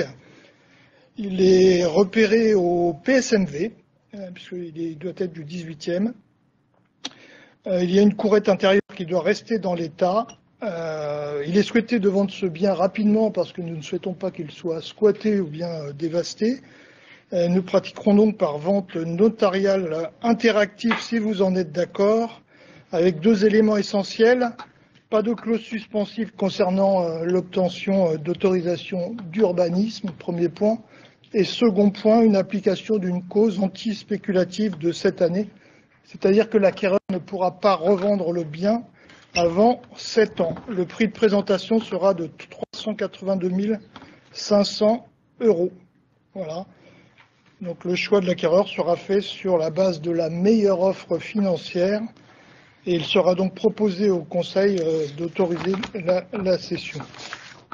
Merci beaucoup, chers collègues. Vous savez qu'on souhaite vendre un petit peu de patrimoine pour pouvoir financer tous les grands projets que nous portons. Y a-t-il des questions particulières? Je n'en vois pas. Qui souhaite s'abstenir? Qui souhaite voter contre? Donc nous procéderons. Je ne me suis pas trompé? Non, ça va. Voilà, quartier de Bel-Air, espace privé. Nous déplaçons donc quartier de Bel-Air, rue Brognard. Il s'agit simplement d'acquérir une petite parcelle de 14 mètres carrés à usage de parking. En fait, c'est la copropriété qui déborde sur l'espace public. Donc nous proposons de racheter à la copropriété Le Corsaire ce petit espace pour 840 €, soit 60 € du mètre carré. Vous avez proposé donc, monsieur le maire. Merci beaucoup. Je ne pense pas qu'il y ait de questions majeures. Qui souhaite s'abstenir, qui souhaite voter contre la délibération, donc adoptée. Madame Léonidas, oui. L'épreuve de voile, enfin, mais j'espère que ça pourra avoir lieu. Oui, voilà. Aussi. Effectivement, il s'agit d'une part pour la CDA et pour la ville de La Rochelle d'accueillir une étape d'une course au large qui va partir de Brest, qui viendra à La Rochelle, qui ira ensuite à Las Palmas des Gran Canaria, qui ira ensuite à Marseille, puis à Toulon et repartira à Brest. Donc cette course au large a la particularité d'offrir aux Rochelais des trimarans. Alors on n'est pas très habitué à voir des trimarans ici, donc il y aura 6 ou 7 bateaux. Les trimarans prennent beaucoup de place, ils sont dans des paddocks, hein, ils seront donc au bassin des Chalutiers dans des paddocks, un peu comme les voitures de course. C'est peut-être pas le bon parallèle. Non, je sais bien. Non, pas du tout. C'est la voile et le vent qui soufflent, et ils ont des foils aussi hein, pour aller plus vite. Voilà. Donc nous en avons déjà discuté lors du conseil communautaire du 4 mars. Les bateaux arriveront le lundi et le mardi de la semaine du 22 au 30 mai à peu près. Hein. Ils seront là du 26 au 30. Il y a 2 jours d'installation. Le mercredi, nous espérons pouvoir accueillir les centres sociaux, des jeunes et tous les Rochelais qui le souhaitent sur les pontons pour voir ces bateaux. Ensuite, le jeudi et vendredi, il y aura une course. Ils partiront un peu au large. Et puis le samedi et le dimanche, ce qui est intéressant, c'est qu'il y aura une épreuve visible des régates, visible de notre stade nautique, c'est-à-dire du Mail, de la passerelle Mandela, de la digue du Nouveau Monde. Voilà, et là nous verrons en fait des régates, c'est-à-dire des courses, pour savoir quel est celui qui va arriver le premier, celui qui va couper la route de l'autre, etc. Puisqu'en fait c'est ça. Donc la ville, lorsque je l'ai présentée à la CDA, c'est la CDA donc qui accueille financièrement l'événement, et la ville bien sûr aura sa part de prestations, notamment par la mise à disposition de salles au musée maritime, par la logistique pour l'accueil d'un village qui sera un peu virtuel cette année, et puis par des prestations diverses. Voilà. Merci beaucoup Catherine. Des questions particulières? Je n'en vois pas, vous avez été très complète. Et on ne finance pas, on donne un certain nombre d'aides en nature. Abstention, vote contre, c'est donc adopté. Des délibérations maintenant sur le numérique. Et là, je me tourne vers celle qui maîtrise le numérique. Madame Nedelec, plusieurs délibérations. Donc 2 délibérations. La première qui concerne un groupement de commandes pour le logiciel Minticap, qui est utilisé pour la gestion des interventions du patrimoine bâtiment, la gestion des stocks et les plannings d'intervention des agents. Ce groupement de commandes donc, entre la ville de La Rochelle et la communauté d'agglomération porte un intérêt certain, un intérêt économique. Nous intégrerons aussi, pour les communes qui le souhaitent de l'agglomération, nous pourrons les intégrer ensuite à ce groupement de commandes. Donc, il est proposé que le haut coordinateur de ce groupement soit la communauté d'agglomération et donc d'autoriser l'adhésion au groupement et les termes de la convention. Merci beaucoup. Des questions particulières? Je n'en vois pas. Je mets au vote. Abstention. Vote contre. C'est donc adopté. Maintenant, une solution de diffusion multimédia. Toujours une délibération sur le numérique. Donc sur le même principe que la délibération précédente, ça porte sur un groupement de commandes là, pour un nouveau logiciel qui s'appelle Titan, qui est une solution de diffusion multimédia qui est utilisée notamment à la Maison de la Mobilité ou encore qui pourra être utilisée pour la diffusion sur les écrans de l'hôtel de ville, mais également sur d'autres outils que nous pourrons juger utiles. Et donc, de nouveau, c'est un intérêt économique certain de le grouper avec l'agglomération de La Rochelle pour ce type de logiciel. Il s'appelle Titan. Oui. C'est un petit peu violent comme terme. Non Oui, je ne l'ai pas choisi, le nom. Bah ouais. Voilà, des questions particulières? Je n'en vois pas. Abstention, vote contre. C'est donc adopté. Je vous remercie. Thibaut Guiraud, ressources humaines, RIFSEP. Chers collègues, il s'agit d'une délibération un petit peu technique qui fait suite à l'évolution réglementaire qui permet le versement du fameux RIFSEP, le nouveau régime indemnitaire, dans un cadre d'emploi qui ne bénéficiait pas de ce RIFSEP. Il s'agit de la filière médico-sociale. Donc il y a eu une évolution réglementaire l'année dernière. Elle concerne 45 agents de la ville, dont 32 auxiliaires de puériculture, dont vous trouverez la liste détaillée dans le tableau. Donc nous avons présenté cette évolution du RIFSEP en comité technique le 10 février 2021 et après avis favorable, donc il est proposé au conseil municipal de décider la mise en œuvre du RIFSEP dans les conditions détaillées dans la délibération. Je voudrais juste attirer votre attention sur le fait que parmi ces 45 agents, nous en avons 38 qui ne voient pas d'évolution. Ils ont une rémunération qui va rester inchangée. Par contre, nous avons 7 agents du service de santé publique ainsi que des directrices de crèche qui vont avoir une évolution positive de leur rémunération. Et pour souligner tous les efforts qui ont été consentis depuis le début de la crise sanitaire, où ces personnes ont été en première ligne, l'administration et les élus qui siègent en comité technique ont proposé un versement rétroactif pour ces 7 agents à partir du 1er janvier 2021. Voilà, donc je voulais souligner aussi l'effort de notre collectivité pour vraiment marquer le coup et montrer que nous sommes reconnaissants parmi ces agents qui ont été fortement mobilisés et qui ont été en première ligne depuis un an. Voilà, donc il nous est proposé d'adopter cette délibération. En particulier, je n'en vois pas. Qui souhaite s'abstenir, qui souhaite voter. Oh, pardon, excusez-moi. Nadège, avant qu'on vote, je suspends le vote et je donne la parole à Nadège Désir. Ouais. Moi, je voudrais aborder un thème tout autre, hein, monsieur le maire. Ça concerne les stages pour les étudiants. Donc, lors du conseil municipal du mois de février, j'avais interpellé monsieur Guiraud sur la proposition de stage pour les étudiants rochelais à la ville.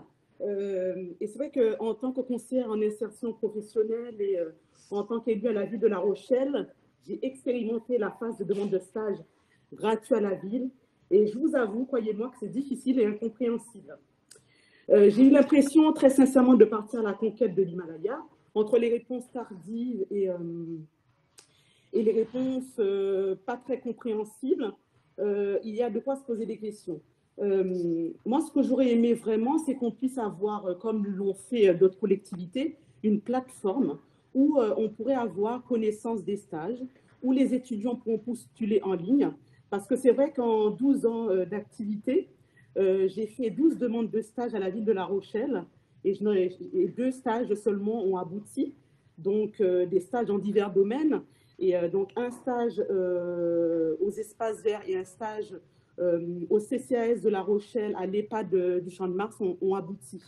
Donc, c'est vrai que ça pose question, mais je ne veux pas du tout penser ou imaginer qu'il y a autre chose derrière.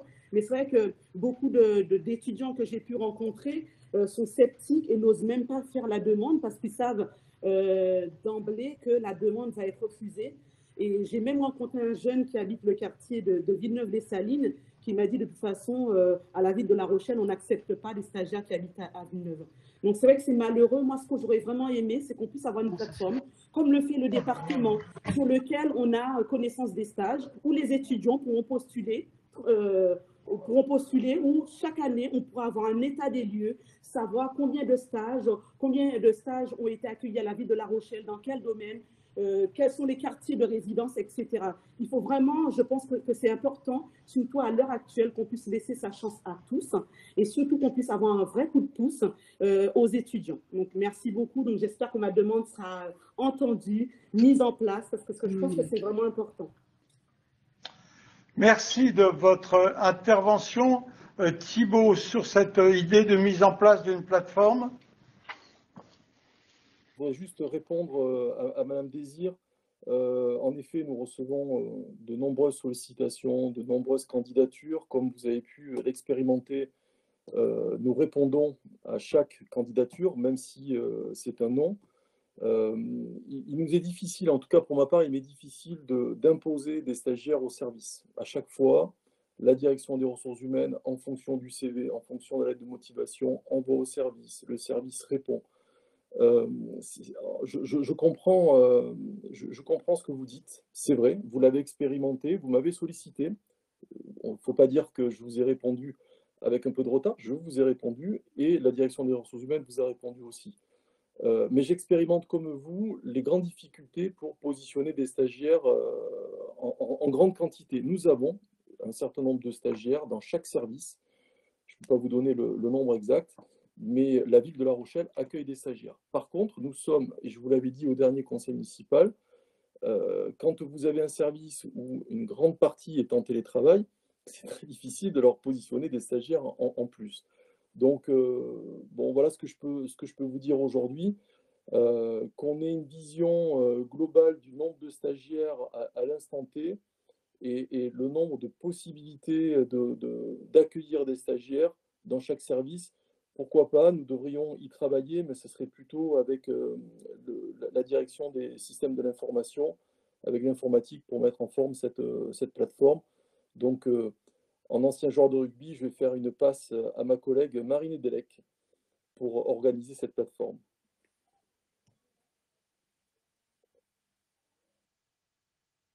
Mais il faut que la passe soit légèrement en arrière pour que ce soit autorisé. Merci Nadège, en tout cas c'est un sujet important. Oui, alors il y a plusieurs demandes d'intervention. Catherine et puis Nadège encore. Oui, non, moi je voulais dire qu'effectivement, pour corroborer les propos de Thibault Guiraud, au service des sports, nous avons actuellement 2 stagiaires L3. Ce sont eux qui travaillent d'ailleurs sur le dispositif que l'on va mettre en place au mois de juillet-août sur le GABU. Hein. Ce sont des 2 L3 de sport et management et équipement sportif, donc c'est tout à fait leur travail. Moi je les ai rencontrés vendredi. Alors ce sont deux jeunes Rochelais. Agathe et j'ai oublié le nom du garçon. Nous avons également, Nadège disait qu'un jeune de Villeneuve lui avait dit que ce n'était pas possible. Eh bien, au service des sports, nous avons un jeune de Villeneuve qui est un éducateur du club de foot que nous avons pris en BPGEPS, qui prépare son BPGEPS, qui donc va sortir du service avec, je l'espère pour lui, parce que c'est un jeune homme avec beaucoup de qualité, une conscience professionnelle remarquable qui va sortir avec un diplôme. Et puis, je vais extrapoler un peu, mais les piscines, la piscine ne nous appartient plus, mais au niveau des piscines, nous avons énormément aussi de BPGEPS et de stagiaires que nous prenons régulièrement. Alors peut-être qu'il y a des services pour lesquels c'est plus simple, parce qu'effectivement on est en action que dans d'autres, voilà. Mais il y a des stagiaires. Oui, il y a des stagiaires dans certains services. Moi je peux faire la liste de tous ceux qu'on a pris, tous ceux qui ont eu des BPGEPS, maître nageur, etc., sport pour tous. On en a un certain nombre, voilà. Merci Catherine. Nadège, vous vouliez réintervenir? Oui. Mon intervention n'a pas pour but d'incriminer qui que ce soit. Je sais que c'est compliqué, hein, je sais ce que c'est. ça a été difficile, je le rappelle. C'est vrai que dans le cadre de mon activité professionnelle, j'ai eu l'occasion, en tout cas, de faire des demandes de stage pour les personnes que j'accompagne. Et c'est très compliqué, très difficile. Donc, c'est pourquoi cette plateforme permettrait d'avoir une visibilité, une transparence aussi. Parce que les propos que j'ai relayés, ce ne sont pas mes propos, ce sont les propos d'un jeune que j'ai rencontré qui m'a sollicité pour un stage. Donc, je ne fais que retranscrire ce qu'il m'a dit.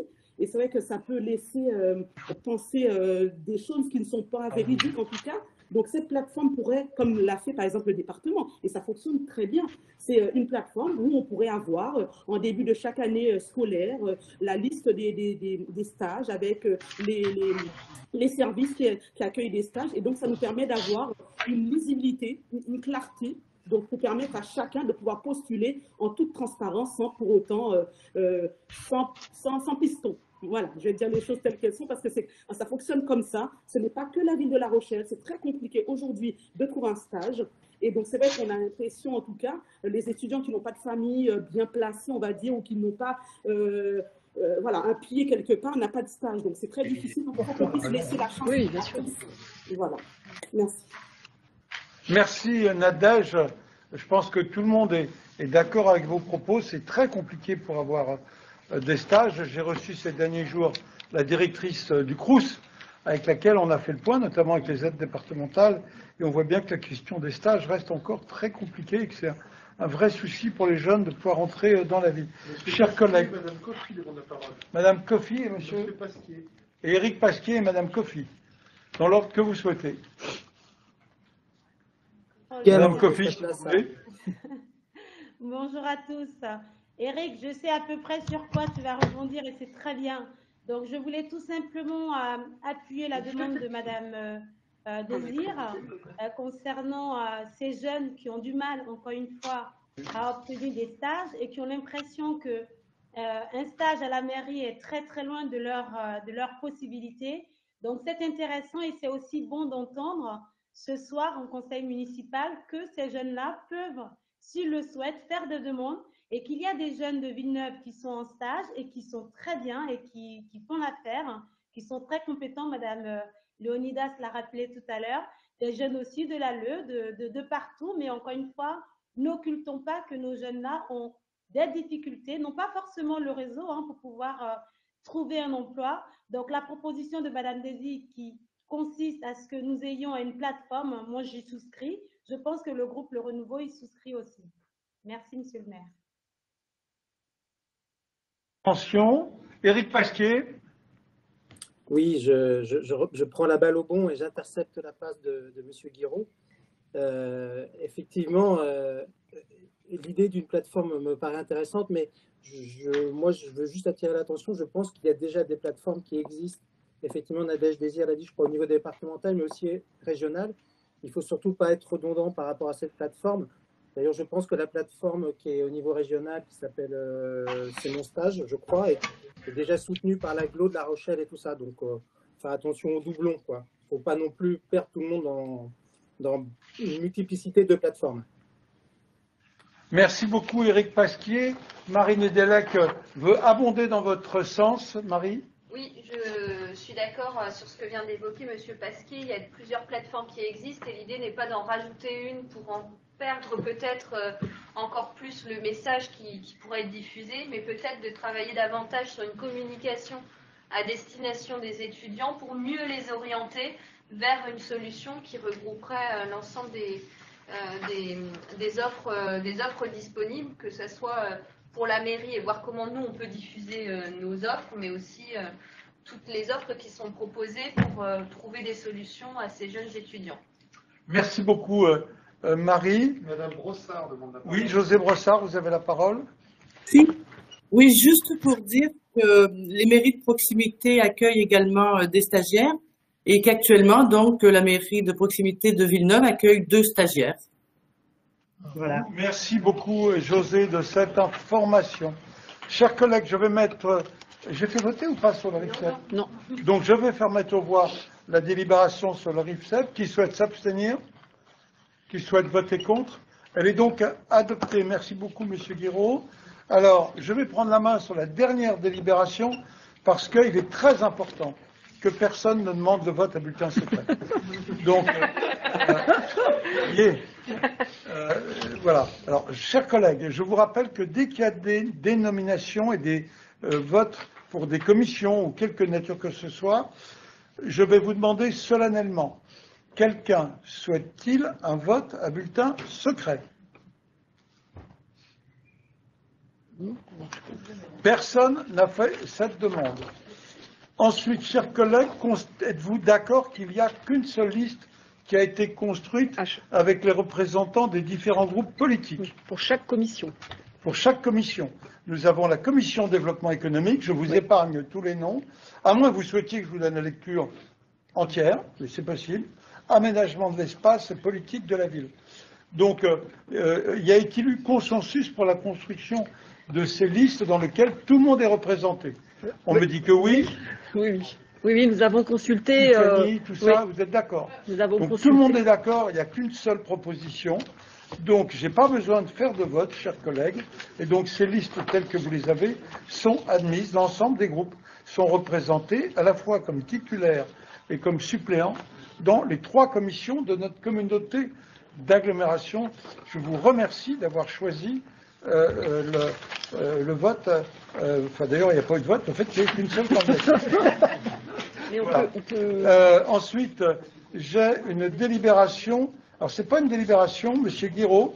Vous devez rappeler les décisions prises par le maire. Mais vous savez, le maire prend très peu de décisions. C'est en fait les adjoints qui décident de tout dans cette mairie. Nadège Désir demande la parole. Nadège Désir, vous avez la parole.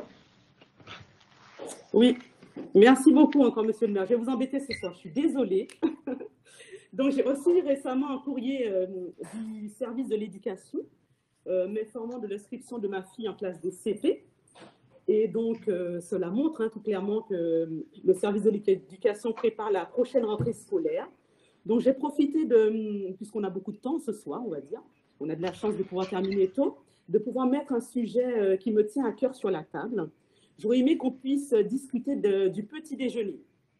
Donc, c'est un sujet que j'avais évoqué déjà il y a 2 ans, lorsqu'on a mis en place, suite au plan pauvreté du gouvernement, du petit déjeuner dans les quartiers prioritaires. Et c'est vrai qu'à l'époque, déjà, j'avais demandé à ce que ce petit déjeuner ne soit pas trimestriel comme ça a été mis en place il y a 2 ans, mais plutôt quotidien, étendu à tous les quartiers rochelais. C'est vrai que depuis 1 an, la Covid est arrivée, tout est suspendu, il n'y a pas eu de petit déjeuner et c'est vrai que j'ai été déçue parce que c'est vrai que s'il y a un moment où on doit penser ce petit déjeuner qui est important dans la vie de nos enfants, c'est bien aujourd'hui où on parle de crise économique, de crise sanitaire. Et c'est vrai que ça aurait été peut-être l'occasion de pouvoir le mettre en place, de l'envisager. Et donc ma question sera simple. Est-ce qu'à La Rochelle, on pourrait, sachant qu'on prépare la rentrée scolaire, envisager un petit déjeuner pour tous les enfants, de tous les quartiers, parce que je pense que la précarité n'a pas de frontières, qu'on soit dans le nord ou dans le sud. Je pense que c'est important que chaque Rochelais ait les mêmes droits, chaque enfant. Donc, j'aurais aimé vraiment qu'on puisse prendre ce sujet à cœur, qu'on puisse l'envisager, vraiment le mettre sur la table, qu'on puisse réfléchir.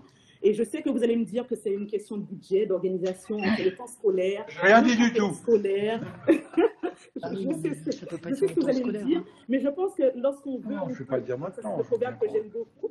Donc, j'aurais vraiment aimé que la ville de La Rochelle soit exemplaire, qu'on puisse sur cette agglomération réfléchir à un petit déjeuner dès la rentrée prochaine pour tous les enfants rochelais, parce qu'on parle de plan de pauvreté, de précarité, et je pense que c'est important que nous, on puisse avoir un signe envers les familles, surtout en cette période compliquée. Donc, voilà, je voulais aussi profiter de cette occasion pour remercier Marielle G, qui nous a invités, Aya et moi, il y a quelques jours, à visiter le service éducation. On a pris plaisir à échanger pendant ce moment et on a aussi eu l'occasion d'échanger sur plusieurs sujets qui nous tiennent à cœur. Et on voit de toute façon qu'on est dans la même projection et dans la même volonté politique de répondre aux besoins des Rochelais. Donc vraiment, j'aurais aimé qu'on puisse, comme on a le temps ce soir, j'aurais aimé connaître votre point de vue sur cette question, qu'on puisse échanger sur ce sujet, et surtout que le service de l'éducation puisse, par le biais de Madame G, travailler sur cette question et qu'on puisse le mettre en place à la ville de La Rochelle. Vraiment. En tout cas, je vous remercie. J'en profite pendant que j'ai la parole. J'ai un deuxième sujet sur lequel j'aurais aimé qu'on puisse ouvrir un débat. C'est sur le nombre de places en crèche. Toujours sur ce plan pauvreté, le gouvernement cofinance des places avec la CAF sur les quartiers prioritaires. Donc, j'aurais aimé savoir où en est-on à La Rochelle. Est-ce qu'on s'est inscrit dans cette politique de lutte contre la pauvreté? Parce qu'on sait, dans nos quartiers prioritaires et sur l'ensemble de la ville, que les places en crèche manquent, qu'il y a des familles qui sont sur liste d'attente et que la plupart du temps, par manque de place, ce sont les femmes qui sont obligées de mettre une pause dans leur carrière professionnelle pour pouvoir garder les enfants parce qu'il n'y a pas de solution de garde. Donc, j'aurais aimé vraiment avoir une réponse à cette question, savoir où en est la ville de La Rochelle, combien d'enfants sont actuellement sur liste d'attente et quelles sont les propositions et est-ce qu'on s'est inscrit dans ce plan pauvreté du gouvernement. Merci. Merci, Madame Désir. Alors, vous abordez deux sujets. Vous savez, pour bien présenter un projet, il faut quand même que ça soit instruit par les équipes de la ville. Donc, je vous propose que ce sujet soit sous l'autorité de Marielle Jay, mais aussi de Mathilde Roussel, qui a la responsabilité de la restauration scolaire, qu'il y ait d'abord une réunion technique de travail, enfin c'est technique et politique ce que vous proposez à la fois, pour pouvoir présenter un petit peu l'état de la réflexion que vous avez faite. Je ne vais pas y répondre par des questions budgétaires à cet instant, ce n'est pas du tout comme ça que je veux qu'on procède. Il y a d'autres questions de nature plus complexe encore, c'est-à-dire que la pause méridienne, c'est la ville qui reprend la responsabilité des enfants. Je rappelle que le petit déjeuner ne relève pas de l'éducation nationale, et donc soit on baisse le temps de cours aux enfants, soit on le fait avant. Ça veut donc dire des rentrées auparavant, ça veut dire du personnel éducation nationale qui accueille avant, et aussi des personnels de restauration qui le prévoient.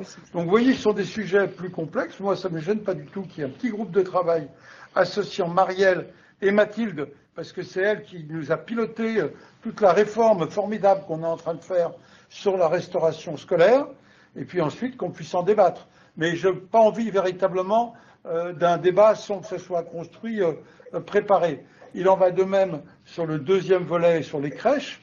Alors, quand vous dites ça, ça renforce, ça répond aussi à une bonne nouvelle. C'est qu'on a tous vu qu'on va avoir plus de classes à la prochaine rentrée. Et donc, pour la 6e année consécutive, La Rochelle rouvre ses classes.